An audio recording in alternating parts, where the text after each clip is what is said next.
good morning, good afternoon, and good evening, depending on your time zone. Massive Media welcomes you back to another mind-blowing analysis of Austrian President's speech at the United Nations General Assembly. Please listen to this very speech and listen attentively from Professor Dr. Alexander van der Bellen, Austrian President. Dr. van der Bellen is an economist, a politician, and elected under the Green Party of Austria. Many people may be confused about Austria and Australia. Austria is one of the European countries located at the center of Europe. It houses many international organizations like United Nations, International Atomic Energy, Austrian International Center, Organization of Petroleum Exporting Countries, OPEC. All these are located in Austria. It also known as Center of International Treaties because in Austria many treaties were signed. Austria is one of the most secured and safest in the world.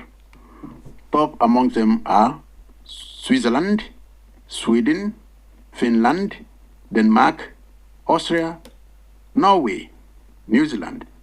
All these smaller countries are more safer than the big countries many Nigerians aspire to have as a big nation with big insecurity like Nigeria. Austria is one of the cleanest countries in the world based on Environmental Performance Index, EPI. According to EPI, Denmark, Malta, Luxembourg, Finland, Switzerland, Sweden, Austria, Iceland, and Norway are the cleanest cities in the world. Again, according to the Global Finance magazine, Austria is among the first 20 richest countries in the world with a population of 8.9 million. It is in this country that the President of Austria, Professor Dr. van der Bellen, gave a speech at the United Nations National Assembly.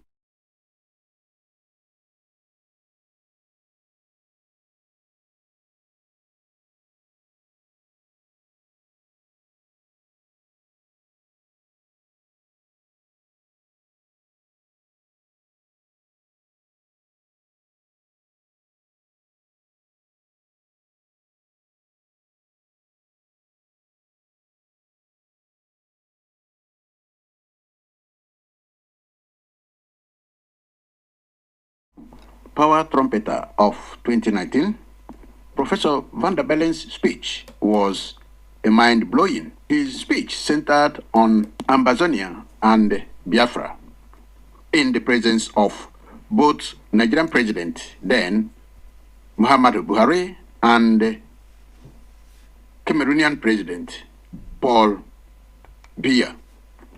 All were in the National Assembly when this speech was delivered. First, United Nations was criticized.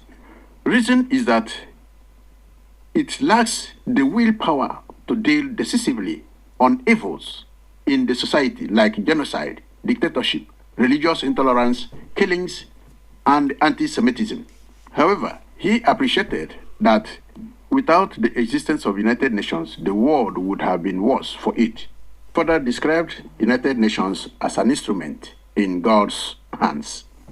But there was one observation he made, which is critical. That observation is that, I quote, UN decisions are controlled and dominated by Arabs and their Islamic religion, unquote. This is a topic for another day, but this quotation has much to do with the decisions of United Nations. On this circle, we have to finish what was written here and the reasons he gave. He says, in other words, UN is pro-Arab and pro-Islam, with formidable oppositions led by the United States. He continued, he says, the leadership of United Nations condones excesses of dictators, authoritarian rulers, wickedness perpetrated by religious bigots, amongst other crimes against humanity. First, he picked up Ambazonia as example. He recounted on the genocide going on in southern Cameroon against the people of Ambazonia, who are seeking freedom from oppressive Cameroonian government led by Paul Biya, the octogenarian leader. Houses are being razed down, women and girls raped, and people slaughtered like animals. UN overlooks human rights abuses there, unquote.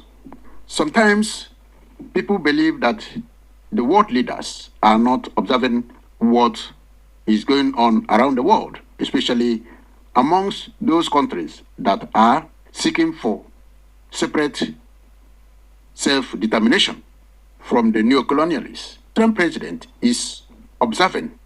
Indeed, the Austrian government is observing the atrocities going on in southern Cameroon, just like other leaders. This vocal explanation before the National Assembly and before the President Dia was an indictment and a mind-blowing, and was supposed to have been a guideline to help the Ambazonian people to have their freedom without much destruction of lives and properties by the Cameroonian government. Then he spoke on Biafran genocide, which even the people, the Ohanese and Igbo, politicians, and those in the southeastern part of Nigeria are ignoring. The president was quick to remind the United Nations of age-long history of ignoring crimes against humanity going on in Nigeria. It ranges from 1966 genocide to the present-day atrocities of Fulani jihadist hitmen unleashing on people of Middle Belt and the southern part of the country. He continued on Biafran issue. He stated, millions of people were massacred before, during, and after Nigerian Civil War. The president continued. The United Nations kept practically quiet, as well as African Union. This is a mind-blowing that they expected the United Nations and the African Union to intervene and find lasting solution. But they kept quiet because the UN decisions are controlled and dominated by Arabs and their Islamic religion, unquote.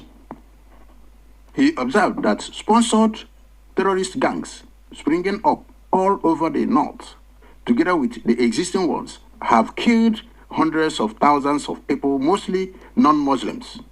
International bodies maintain nonchalant attitude, unquote. From the president's address, one would observe that Ambazonian issues and the Biafran issues are being discussed in the United Nations by some leaders who understood the problems, and those countries that have undergone the subjugations from countries like the United Kingdom, France, United States of America, and Russia.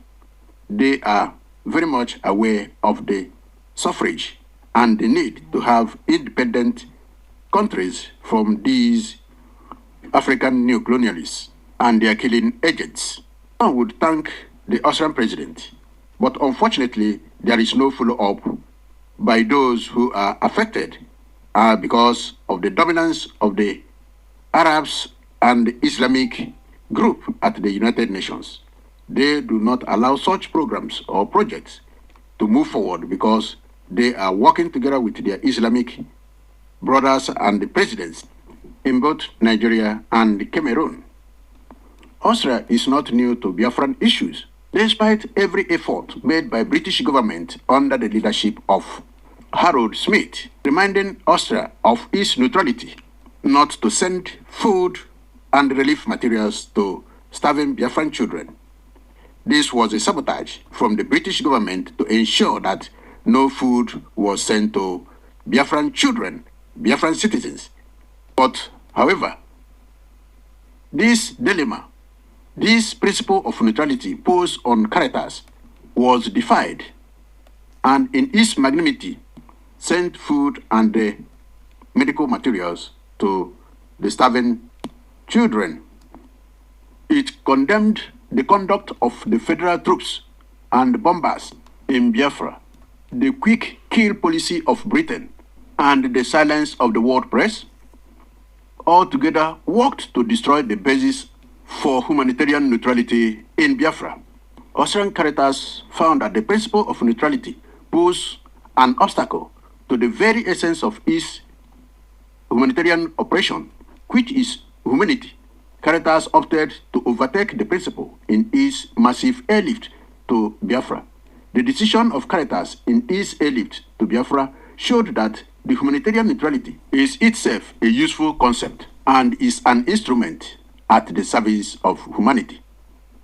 Thus, should not be seen as a principle with absolute value, which the British government tried to use to hinder the airlift of food relief to Biafra. So Austria is not new to the problems of southeastern part of Nigeria known as Biafra and the suffrage they had through the conduct of British and the Nigerian government policies to starve the Biafran people.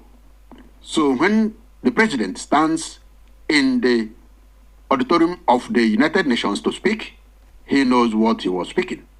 And we will continue this free program on the basis of what he expected the United Nations to do.